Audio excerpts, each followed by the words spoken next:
so much for joining us. We're going to push you straight on, if that's okay.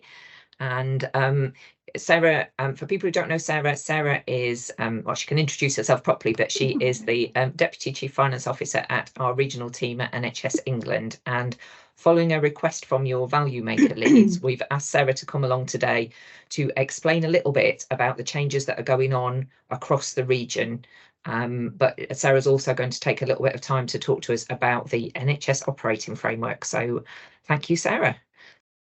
Thanks, morning all. Nice to see you all. Sorry I'm a little bit late joining. I realised I didn't have the invite in my calendar, so apologies for that, but thanks Jane for sorting me out quickly. So yeah, as Jane says, I'm the Deputy Regional Director of Finance at NHS England. Jane's asked me to come along today just to talk to you a little bit around some of the changes that are going on across NHS England. We know that there is a lot that's impacting on our ICBs as well, so we just wanted to go through that in a little bit more detail and obviously give you all the opportunity to ask questions and as you need to. So please feel free to ask questions as we go along. I have got a couple of slides that I'll put up in a minute, but again, really happy to kind of take questions as we go through. So I'll just pop a few slides on the screen now. Hopefully you can see. A second, I think that's come through okay. Yep. So I'll start off just by saying there's an awful lot going on at the moment in this space, as there is in a lot of NHS finance. It's been going on for quite some time, and it's carrying on. So if we think back, there's a lot of work that went on through the sort of 21-22 financial year to establish ICBs, ICSs formally, and that was obviously once the Health and Care Bill had received royal assent.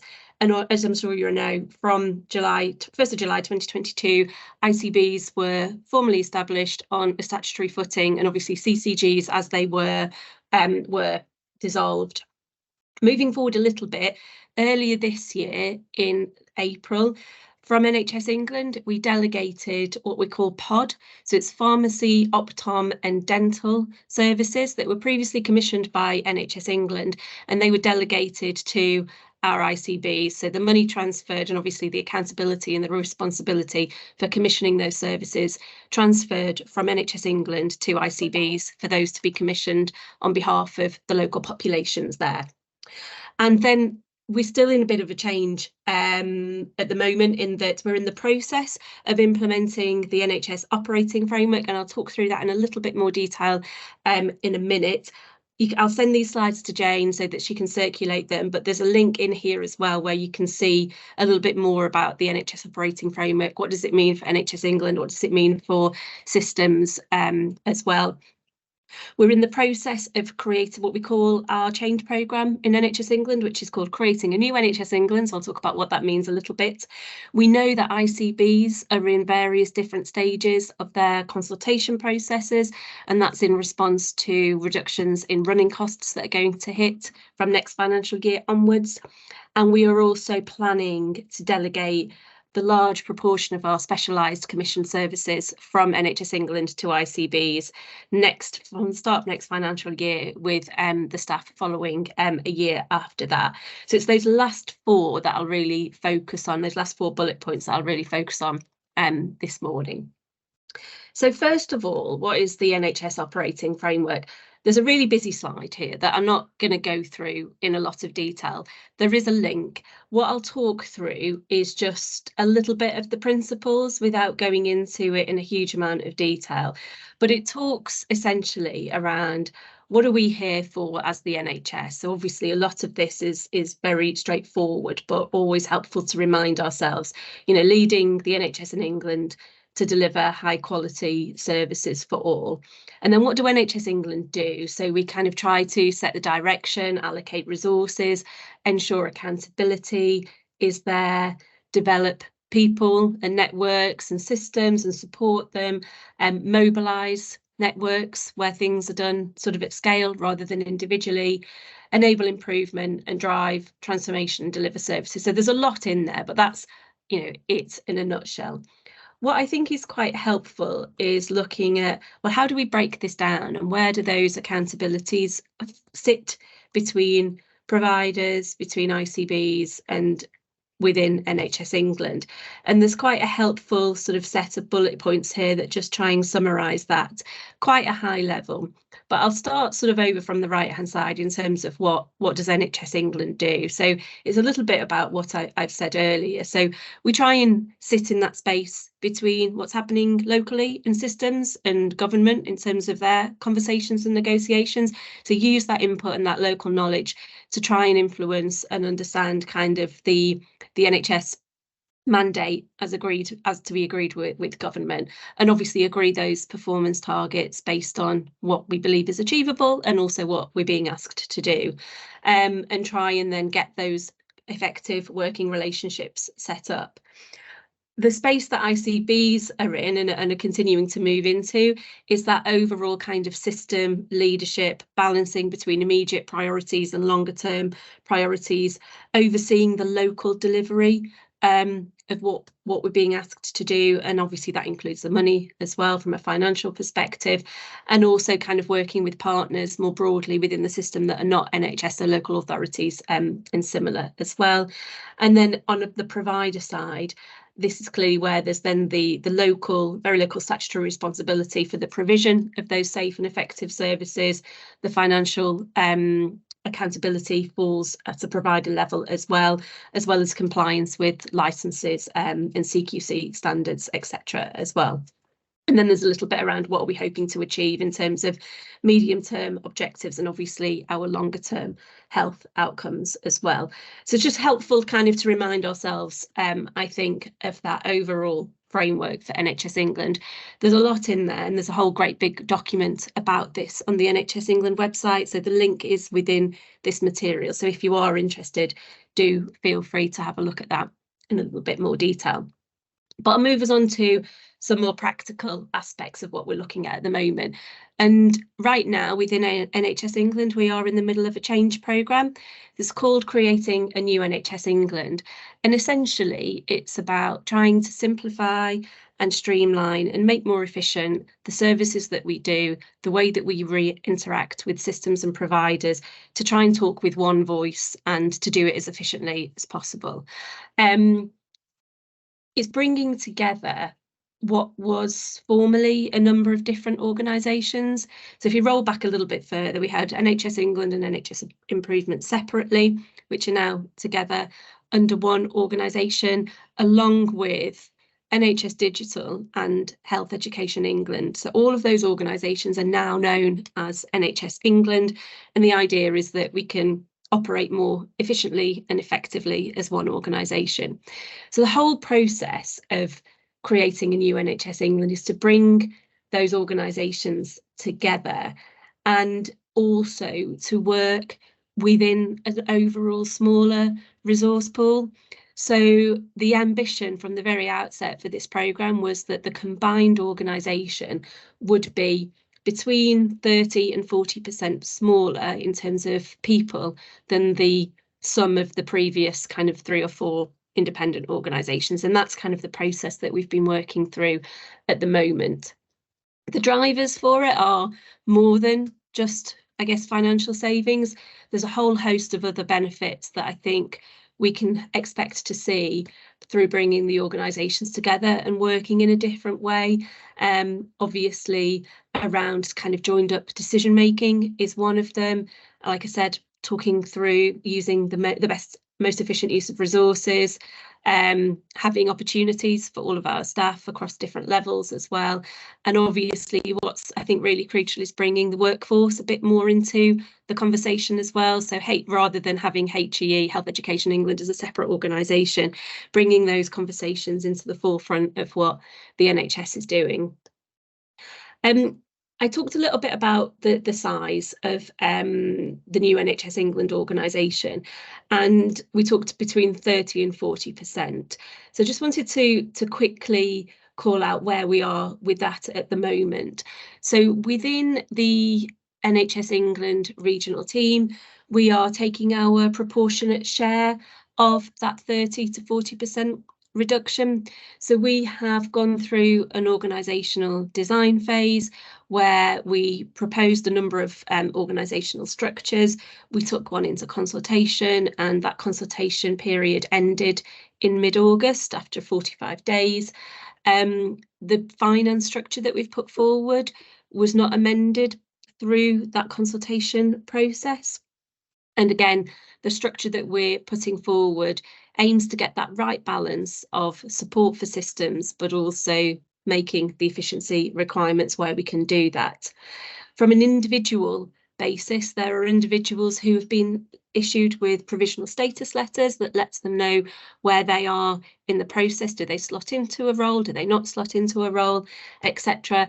And we're currently going through a process right now whereby individuals that think that that provisional status is wrong have the opportunity to challenge that. We want to make sure we get it right, and we want to make sure it's fair and transparent for all of our staff. So it's really important that we now allow enough time to do that, what we're calling a check and challenge process. Starting next month, we're going to begin what we're calling the filling of posts process, which will go through a number of stages depending on where the positions are and where the remaining vacancies are. And we expect to finish that in the final quarter of this financial year, so probably around January or February 2024 is when we expect to finish that, and then we will go live with the new organisation sort of in parallel to that. There's a few principles that we've got in mind as we go through this process. So firstly is on the EDI side, so obviously equality, diversity and inclusion. It needs to be, and it is, at the heart of what we do. And we've seen that through a lot of the consultation. We've seen it through the design phase as well. And also it's coming through our implementation and filling of posts so that we can make sure that our recruitment processes and practices are fully EDI compliant and appropriate for all of our staff and individuals. We're trying to maintain BAU in parallel. I'm sure you'll all appreciate it's tricky when there's a lot of flux going on, but obviously that's always the ask. And what's really important is that we want to make sure staff feel supported. So we know that there's a wealth of resources out there for our staff to talk to, and the same goes for the wider NHS community as well. We just want to make sure that we promote those and make sure individuals feel as supported as they can throughout this process. And then just as a final point from an NHS England perspective, we're aiming to go live with our new organisation, like I said, in the early part of the next calendar year, and continually throughout that, our aim is to provide the professional leadership, the guidance and the support to systems that we've been able to do and hopefully continue to do going forwards. There's a little bit about the NHS England side of things. I was going to touch on ICBs as well. So we all know that running cost reductions have been broadly, running cost allocations, I should say, have been broadly held flat over the last couple of years. And there's a real drive now to make sure that, given the financial challenges we're facing, the financial framework that we're in, we use our resources in the most effective and efficient way as we can. And it's considered that, you know, obviously the more money we can put towards frontline resources, the better. And therefore, the challenge that ICBs have been set is to operate as an ICB, but with a 30% reduction in running costs. And that 30% will kick in the financial year 25-26, but obviously it's being staggered so that there is an ask for a 20% reduction from the next financial year, so that financial year being 24-25. So there's a little bit of time, and there has been a little bit of time to think that through, and obviously understand how each ICB will separately respond to that challenge.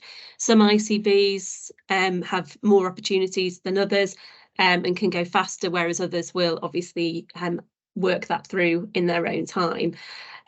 Where we are in the East is we've got a kind of a mixed picture at the moment. We know that all of our ICBs are working through that process. Some have commenced consultation and finished, some are in consultation and some are due to start, but we are supporting all ICBs in that space as well. And again, just to recognise and acknowledge that it's a huge ask to maintain BAU in parallel, as well as all of the flux and all of the change. So we do fully appreciate all of that, and we want to make sure that all of our staff have the support that they need throughout this process. And we know that, I know for a fact in NHS England that we've got a wealth of resources. So if anybody feels that they're missing something within their own organisations or feel that we can share that more widely, then please do reach out and we can arrange to share what we have.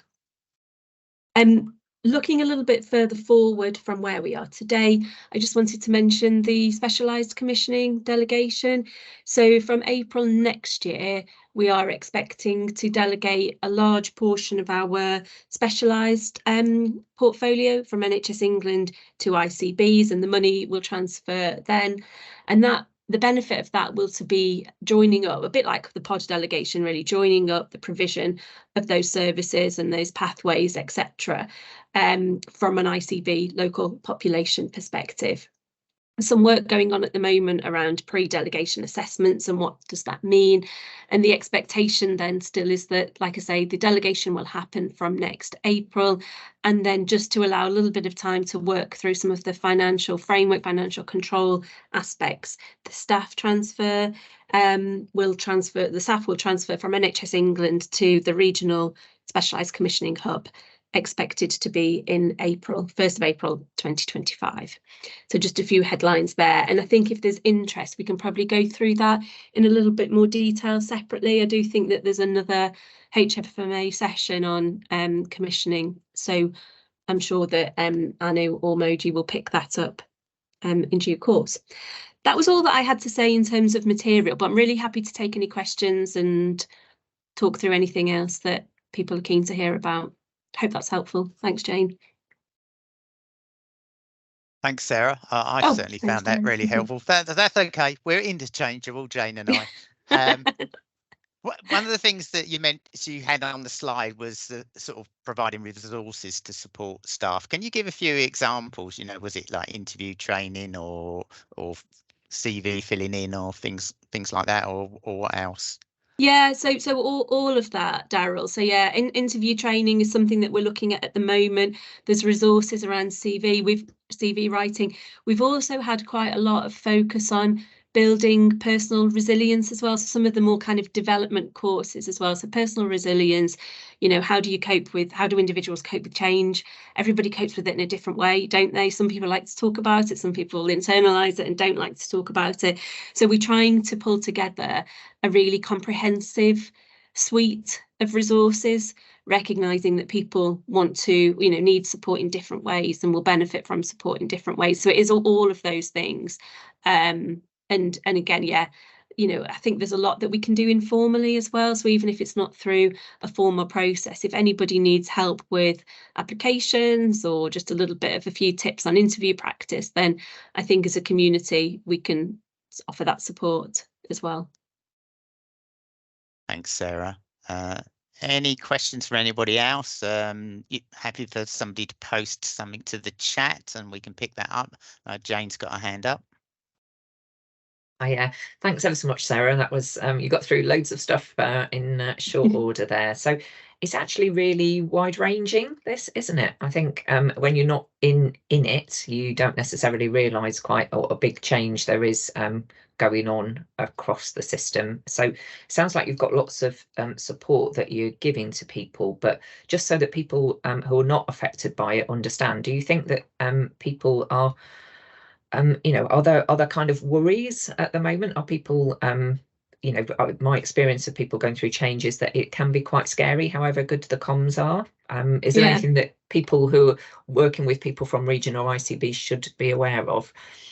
Yeah, and it's a really good shout. And I think what I would say is that, you know, obviously we're all finance professionals and we all know that there is a demand for good finance professionals around us. So, you know, we think that ultimately people will land where they're, you know, in the right roles for them. But that, you know, in a number of cases isn't going to be the role that they're in today because of obviously the changes that we're going through. And I think just being mindful of that and obviously the fact that individuals will be reacting to that in different ways depending on their own personal circumstances and obviously the uncertainty that is faced. It's just a helpful reminder for us all, really, so that we're aware of it. Brilliant, thank you. And I know that we've got Mike Shimon on the line, so I put him on the spot and I've sent him a quick message, but he's probably not picked it up. He very kindly suggested, he's the lead value maker for Mid and South Essex, and he very kindly suggested that this would be a good session to have. And I wondered, Mike, if you are able to just say a couple of things about what it feels like and timescales from an ICB perspective. Yeah, so it's interesting. So for Mid and South Essex ICB, we're currently going through our restructure at the moment, and it's a time of change, obviously. So we've got that uncertainty. We know sort of the final structures will come out in November, and personally for me, it's very much a sort of waiting game to see what happens at the end of it. But it is a sort of period, I guess, for all staff, a bit of uncertainty. And we've got to keep that business as usual going as normal in the meantime until we work out where everybody's going to land in the future. So I think that was a very good overview, thank you, of everything that's going across the region, Sarah, and hopefully everybody found that useful and helpful. But and the support that's available, I'm sure, will be useful to everybody as well. Thanks, Mike.